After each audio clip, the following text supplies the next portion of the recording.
Hello, everybody. So we are back with the second part of the chapter 4, that is registration and classification, port state control, and ISM code.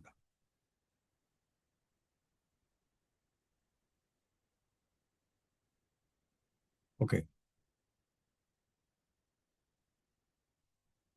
So as you have discussed earlier, all ships that wish to trade on high seas must have a name and nationality. That is classification. Sorry, that is registration. That means a ship should be identified by its name and from which country she belongs to. Although some countries do not require ship to be classed with the classification society, unclassed ships are unattractive to insurers and responsible cargo interests alike. So what happens is, there are some countries, smaller countries, where we not like a vessel to be uh, under classification. So then what happens is the insurance company won't take those vessels, and nor anybody will be much interested in give the cargo to these vessels. This happens in small places where the vessels do not come out or trading within the rivers. In Africa, you can find some of them. So, so those vessels may be unclassed, but nobody has gotten interest on them. Now, classification society started in the 18th century when there was no IMO, no other body to lay out minimum standard of ship construction. Today, one might imagine that SOLAS and its attendant regulation means there is no longer any need for third-party endorsement of the quality of a given ship. Because what happens is, see, we all know after that major incident of Titanic in 1912, I believe, then it was thought that there should be some regulatory body where they will see that ships are constructed as per certain specification. So then the SOLAS came in, and now all the ships which have been built, they are as per the SOLAS guidelines. The point to remember is that no matter how well built a ship was originally, it is the quality and the care of and maintenance it receives that determines its seaworthiness. So it is very similar. No? You can buy a Mercedes, but if you want to maintain the Mercedes, it is of no value. That means it will start giving trouble. So similar thing. You can have money to buy ships, but it is very important that care is taken for the ship, and it is maintained and determined is always seaworthy. So the class societies take on the role of a third party endorse more for the benefit of the cargo interest than for the owners. Although it is the owners who pays for the survey and work needed to ensure the ship maintains the class. So what happens? What is the major work of a ship? The major work of a ship is to take cargo from port A to port B safely. That means as the cargo is given to the ship, it will be carried in the similar condition and discharged. So more or less, and that is the ship's primary job, to carry cargo and of course make money for the owners. And when it's carry cargo, it is to be carried safely as the buyers or the shippers have given the cargo to the ship. So it takes more care that the ship is seaworthy, has got integrity, and the cargo is carried safely. So a ship owner builds or buys a ship with will request a classification society to survey the vessel and judge its fitness in accordance with the rule of the society. A ship's classification society, ship classification organization, ship class, or simply class refer to an authoritative institution in the maritime industry. They all will the same classification organization, ship class, or class. A ship classification society is an organization that assesses and certifies ships for compliance with safety, environmental, and construction standards. Very, very clear. They play a pivotal role in ensuring the safety, reliability, and compliance of vessel within the maritime industry.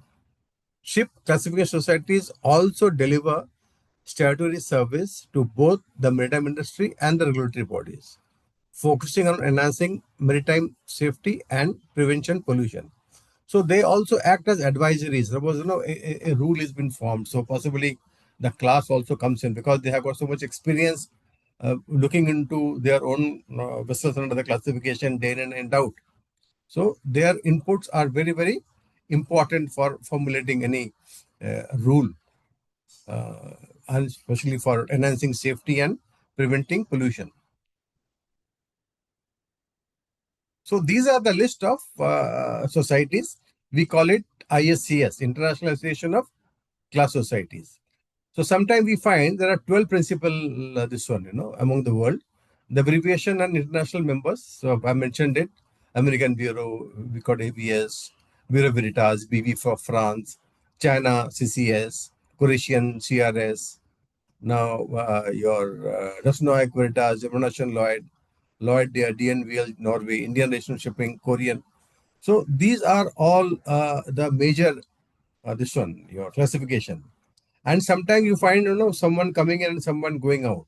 The classification IS also informed to harmonize the rule of different societies and also to reassure the shipping world that the vessel classed with Act members are unlikely to be substandard ships. So sometimes some one of them come out. Suppose there is some report against them of classification. So they are also very strictly monitored. So there are basically 12 of them. So where do you know? Suppose you are going on a ship. How do you know what is the classification? You before checking the vessel certificate, you can make out what the classification of the vessel is, because on the ship side with the load line, it will be mentioned on the load line. Suppose if it is Lloyd registered, so on the load line it will be mentioned LR or IR, Indian registered, no, like that. AB, American Bureau.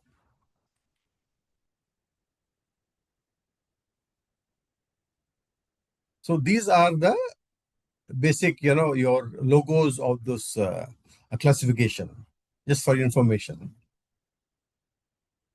Now, when you see a class document, so this place carries the CVS file of ship in class as sent by the individual IAC member to Equasis. Equasis we have discussed earlier. So if you go to Equasis site, you can see the any vessel and the status of the surveys. The file contains data including IMO ship's name, class, date of survey, date of next survey due, date of latest surveys, status code, and reason of status. So here you find the reason. DL means it is in class. SUS means suspended. REI is reinstated. WIT is withdrawn, or REA is reassigned. So these are the status you can see when we look at the certificate. So class maintenance program. So what is the class maintenance program? It has critical importance for shipping for several reasons. The class maintenance program. It ensures vessels safety and compliances. Class maintenance program involves regular and planned maintenance activities to ensure that a vessel continues to meet the safety and the technical standard set by the classification. This program help identify potential issues earlier, reduce the risk of equipment failure. So in this maintenance project, it's a continuous thing, and we have got this, your what you call the PMS, the planned maintenance program. So which is the ship is given that when a particular your suppose maintenance has to be done on a machinery, or say inspections of a compartment. So nothing is missed out. And it prompts you. Also, your company will tell you, okay, well, on PMS this month, this is due. So kindly do it. And after you do it, it has been reported back to the office. The program help identify potential issues earlier. So when you have regular inspection, so you can possibly get a pre-alert that possibly these things, I should be looking into immediately. Reduce the risk of equipment failure, accident, hazard of the crew and cargo. Class surveys are periodical inspection conducted by classification society surveys to verify the ship complies with class rule and international regulation. That's what the class does when they are doing a survey. The maintenance surveys are crucial for compliance with regulatory frameworks such as the SOLAS, MARPOL, and IMS, which often refers class requirements. So as we mentioned you, there are 4 pillars, which include SOLAS, MARPOL. Key component of activities. We are still talking about the class surveys and class maintenance program. So key components are class maintenance program are typically managed through planned maintenance system. As I mentioned you, we call it PMS, which is often a software based the core components and activities So it prompts you, it prompts you what all are due, what you have done, what is pending.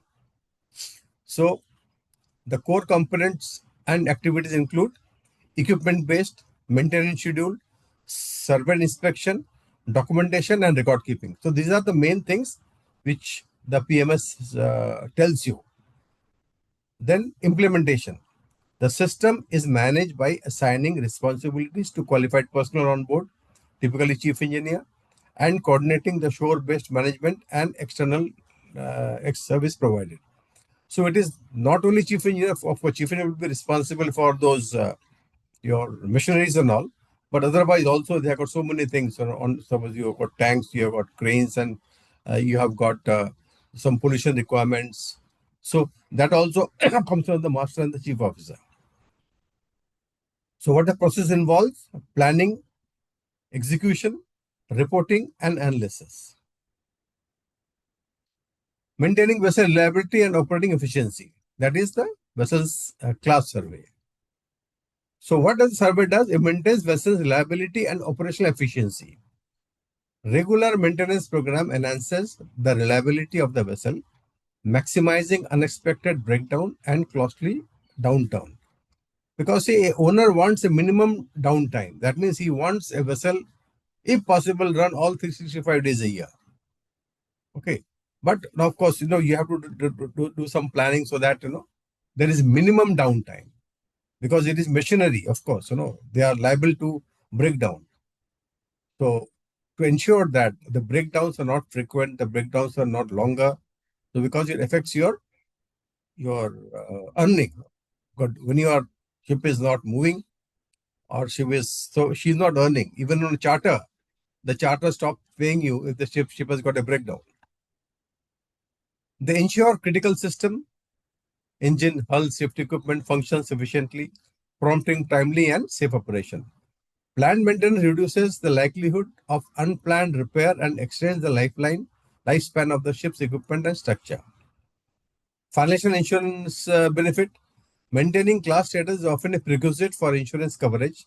So you must have a PMS nowadays for insurance people to give you a proper cover, and mortgage financing.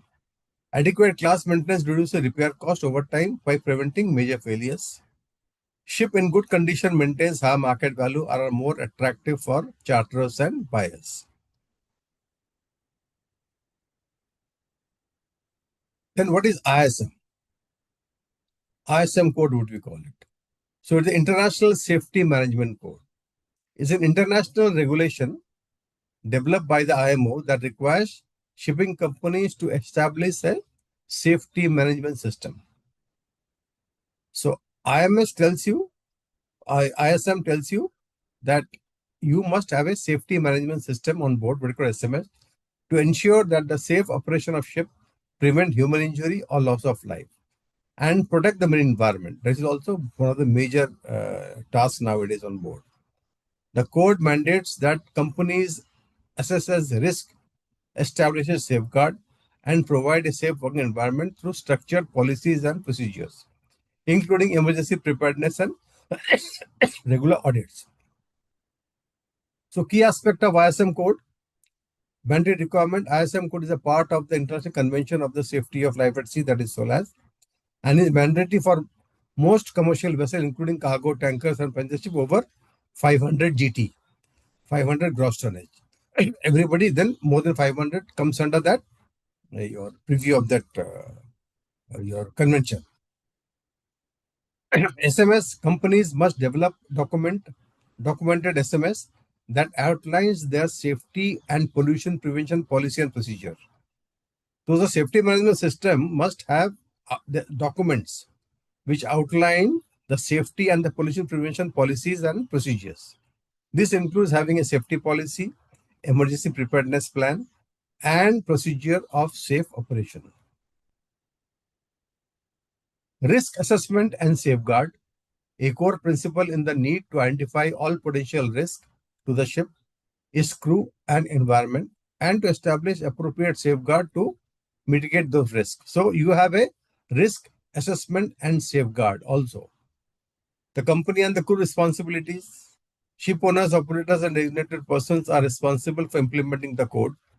So ship owners, of course, he ensures that the code is operated. And of course, the personnel on board, they are given the responsibility that the ISM code is strictly followed.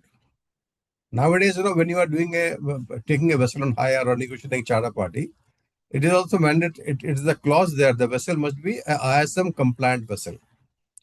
The code emphasizes that the safety is a shared responsibility from the top management down to individual crew members. So the safety runs from top to bottom. Audit and verification, you need to have regular audits and verification and for compliance. Safety management manual, a written safety management manual must be carried on board each ship defining the SMS. So you must have a manual on board, and anybody who wants to go and have a look at that, they can have a look at that manual. Objectivities, the primary goal are to ensure safety at sea, prevent human injury or loss of life, avoid damage to environment, and ensure the efficiency of safe operation of ship. So this is the objectivity. That means nobody can get injured. You have to take care of the environment, and operation of the ship should be safe. The risk assessment and safeguard.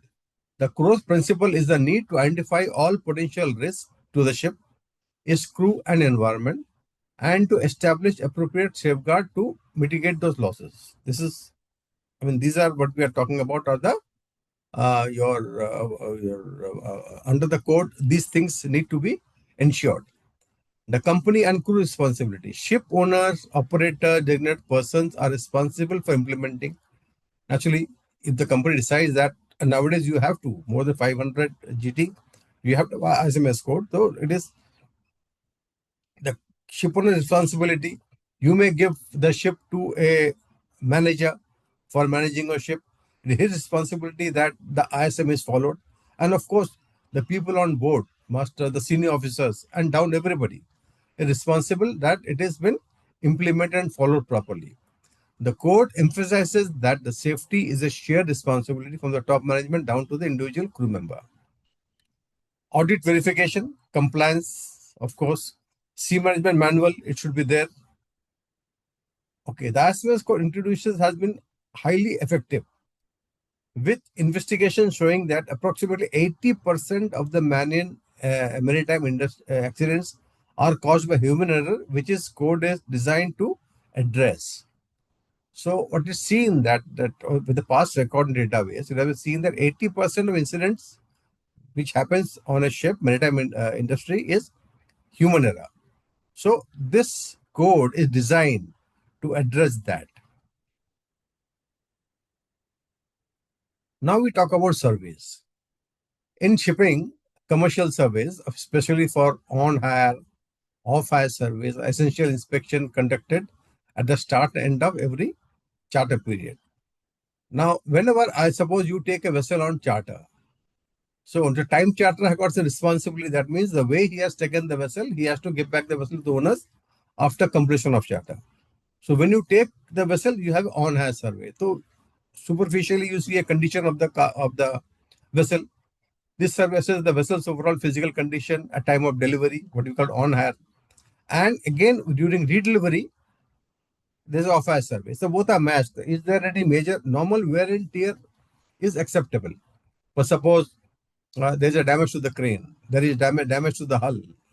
So all those things are seen that it was not there when the vessel came into charter. Now it is there. So this charterer is liable to make good those damages, or a commercial negotiation takes place and it is settled thereafter. It inspects the vessel hull, main deck, cargo hold, hatch covers. So what has been done during these surveys, and plating for extensive damage to wear, damage or wear. The surveyor compares the current condition with the previous report to identify any new damage of the due to cargo operation or handling, as I mentioned to you. The survey report includes detailed description, anomalies found, photograph, and general vessels particulars. So these are the on-hire and off-hire survey. So during this time also, you have a bunker survey, because what happens in a time charter, the charterers pays for the bunker. So how do you assess the quantity of bunker? So you have a on-hire bunker survey to assess that how much bunker the new charter is taking over from the vessel. And when you complete, you also check off-hire bunker survey, how much bunker is given back to the owner. So any anomaly, any differences between, it has been made good. The bunker survey exact quantity, it involves sounding bunker tanks and correcting measures for with trim hill. So bunker, when you calculate the bunker figure, so there are some corrections, because if a vessel has got trim, it has got heel, temperature, the cargo for your liquid, the bunker volume may expand and contract. So all those corrections applied and a figure is arrived at. The survey record remaining bunker to avoid dispute over owners and charterers, validates bunker's consumption log, and provides an accurate basis of financial adjustment or compensation if discrepancy arises.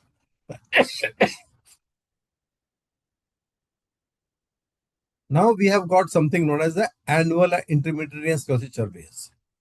So every vessel has got multiple certificates which are issued to them during the tenacity, and these certificates are issued for and should be valid before the vessel goes into the sea.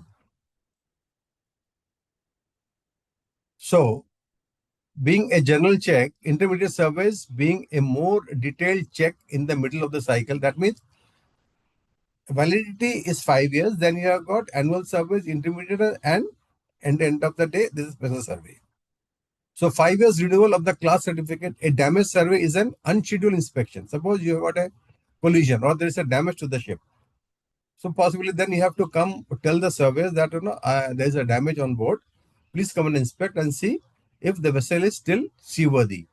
She can, with this damage, she can continue her voyage, or there are some conditions being put, or a possibly repair has to be done. So that is what a damage survey, which is unscheduled. Now, what are surveys you have got? You got annual survey done every 12 months. Timing within 3 months window before and after the anniversary of the certificate. So within 12 months, you can do it from 9 months to 15 months, you have to do it. Intermediate survey purpose to conduct a more detailed inspection of specific item that an annual survey, then an annual survey, and to verify the vessel's continued compliance with rules. Timing between the second and third anniversary of the certificate validity. Special survey purpose, a comprehensive close-up inspection of the renewal of the class certificate, which happens every 5 years. So special survey is every 5 years, where of course you need to lay up the vessel in dry dock, do major work. So timing every 5 years for renewal of class certificate. Damage surveys, as we mentioned, if there is a damage due to collision, due to storm, so the class comes and sees if any action to be taken or not. Preloading and draft survey. So this is a commercial service in the sense, when you are loading a cargo, the cargo condition need to be checked before the cargo comes on board, because the owner's responsibility is to ensure the way the cargo was loaded, the same way the cargo will be discharged. So how do you ascertain that? So you need to see the condition when you are loading the cargo, and you compare the condition at the discharge port when you discharge the cargo. If there is no change in, say, no cargo is not damaged, the quality is not affected, so that is called a preloading survey. Draft survey are used to determine the vessel draft before and after loading to calculate cargo weight accurately. So especially for bulk cargo or tankers, we assess the cargo quantity basis the draft. Draft measurement ensures compliance with loading limit, stability, and safe navigation. Combined with draft survey, bunker survey, draft survey help verify the net cargo loaded and the fuel burnt. So what happens is, when you arrive with net figure, because there are some your other weights also other than the cargo. So what are these? There could be some fresh water, there could be some bunker, there could be some unpumpable, there could be some constant. So when you calculate, you take those out and then arrive at that figure of the cargo you have loaded. So these commercial surveys serve to protect the interest of the ship owners and charters by documenting vessel condition, cargo handling capacity, fuel status as critical time in the chartering process. They are key in preventing dispute relating to vessel damage, cargo quantity, bunker consumption, with professional surveys providing detailed standardized report for contractual certainties. So these are preloading and draft survey. Many times, when you are loading, because your cargo damage, if at all claim comes in, your PNI club is involved. So PNI gets involved in both the surveys, preloading surveys and your discharging survey. Also, what happens is when you are going for loading, now there will be a cargo hold condition survey. That means, is the cargo hold good enough, the cleanliness to take the cargo intended for? Especially it happens when you are loading, say, your cargo which can get contaminated, like you'll say wheat or those type of cargoes. So you expect, suppose you're loading agri product, you are loading bag rice, or you're loading sugar. So the condition of the hold should be very clean. Loading fertilizer. So that is another survey which you usually have to do on a ship. The importance of environmental protection is very crucial nowadays. Sustainability ensure that the shipping, a vital industry, can operate long term without irreversible damaging marine ecosystem and natural resources. So nowadays, in our day-to-day life also, you see we are every time told regarding pollution. Now we see now at a home also we are told to segregate our your all the garbage which comes out. Your fresh separate, paper separate, plastic separate. So naturally on the ship also we follow that.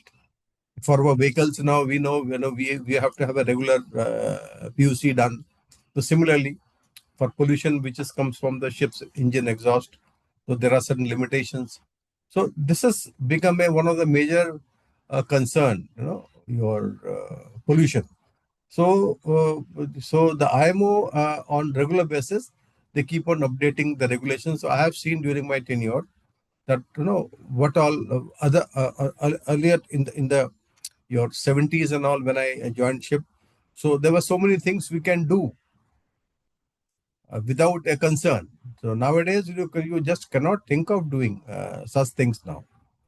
Now biodiversity, protecting the fragile marine life, including fish, mammals, and coral reef from polluting like oil, sewage, and plastic.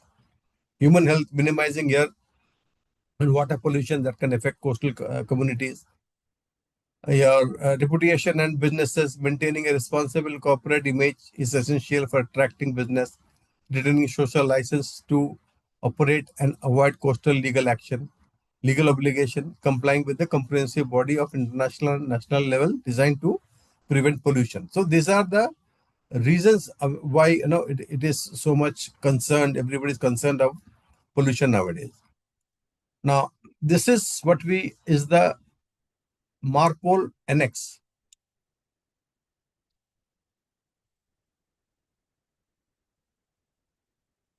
Yeah. So MARPOL, marine pollution, it has got 6 annexes.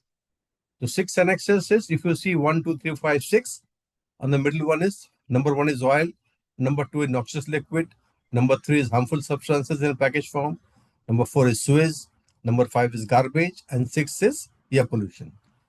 And these are the ways, briefly how it has to be tackled.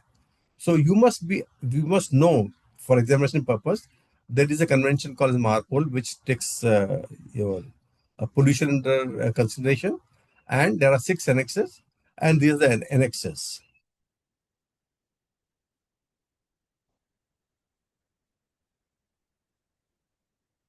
Yeah, yeah. So the importance of environment protection, OPA 90. Now, what is OPA 90? It is Oil Pollution Act of 1990. Now, this came in after the major oil disaster of Exxon Valdez. Now, Exxon Valdez is a vessel name, a tanker. Exxon is one of the major oil your traders and refineries of US. Valdez is a port also of their own. So this happened in 1989. The coming out of this Valdez port in Alaska. So she came out.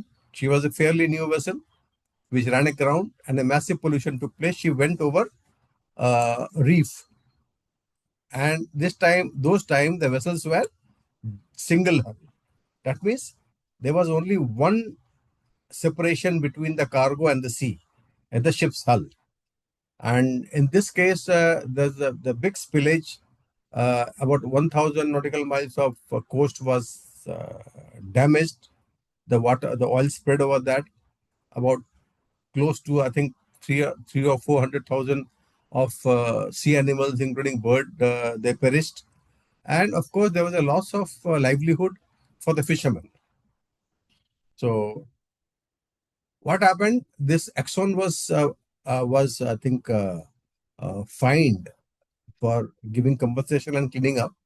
If I'm not mistaken, it is about 3.2 or 3.5 billion dollars in 1989. So US got worried and they said, well, this could happen in our coast. So came in with a 89 this accident happened, and 1990 they came out with this OPA. So what OPA says? The requirement of OPA: strict liability, process strict joint and several liabilities of operation parties, owners, operators for oil spill, cleanup cost and damage. Certificates of financial responsibility, COFR we call it, requires owners, operators of ship trading in US waters to provide proof that they have sufficient financial liability to cover maximum potential cost of oil spill. Now, as I told you, it was about 3.2 or $4 billion. So you could make out, your entire company can get wiped out. If you have got 10 ships or 15 ships, all ships got wiped out paying for that cost. So you must have this certificate CFR on board. Double hull requirement came in. What OPA says, okay, any ship now, any tanker especially coming into USA after a certain date must have double hull. That means the cargo, there's a boundary, then there is a gap, and there is a further boundary, then the sea, then the water. So there is a gap between the cargo and the sea. So in case there is a puncture of that outer hull, so the inner hull may still be preserved. So there is no escape of oil from the cargo tank to the sea. So nowadays, all tankers you find are double hull. So this is one single accident of Exxon Valdez has brought in this regulation. So area contingency plan requires federal, state and local government as well as ships, owners, operators and terminals to develop robust contingency plan for response to ships. So now in ships, we have got what we call it SOP. That is shipboard oil pollution plan. In case of a oil pollution, what are the emergency plan we have got?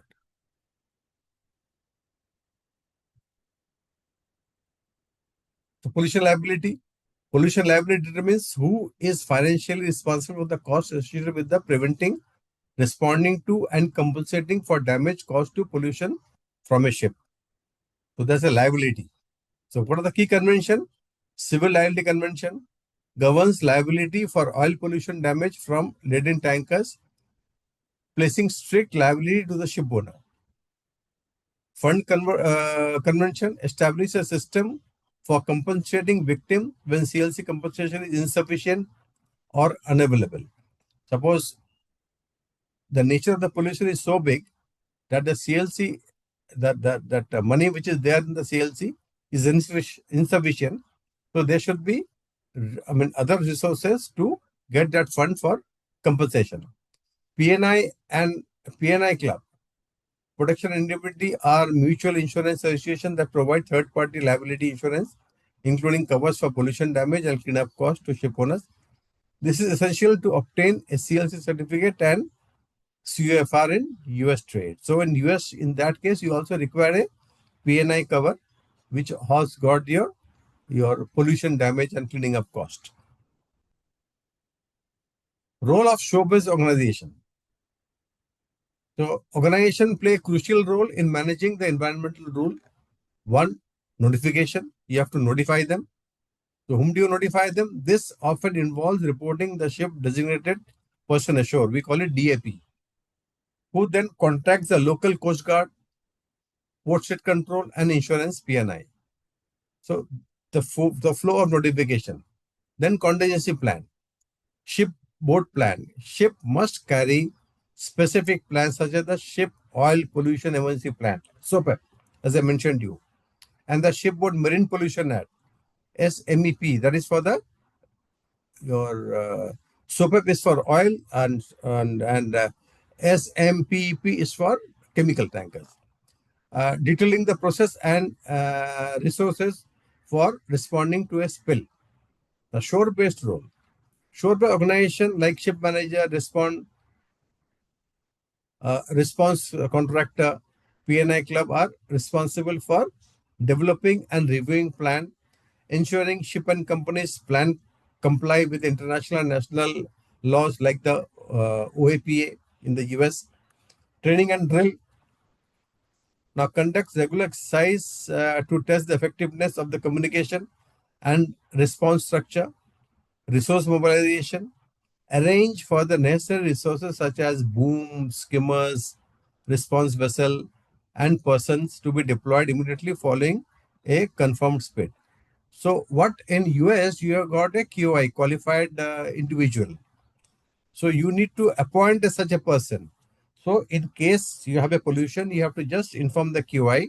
So QI immediately he arranges all those things, because individually you as a owner or a ship, you have to contact various people, to mobilize somebody to person, somebody skimmer, somebody has to supply broom or chemicals. So if you tell the QI, he has got his own set of people. So immediately if you tell him, everybody gets activated and the help reaches that much faster. So thank you so much. We have completed this chapter. Go through it repeatedly, stop, pause the video, understand this better, and be a bit careful regarding this, what are intermediate surveys, what different type of surveys, because those are the questions you may get in the exam. Regarding classification and registration, those go through those topics a bit carefully. Open registry, closed registry, flag of convenience, because those questions you can certainly get in your exams. So thank you. We will see you on the next topic. Thank you so much.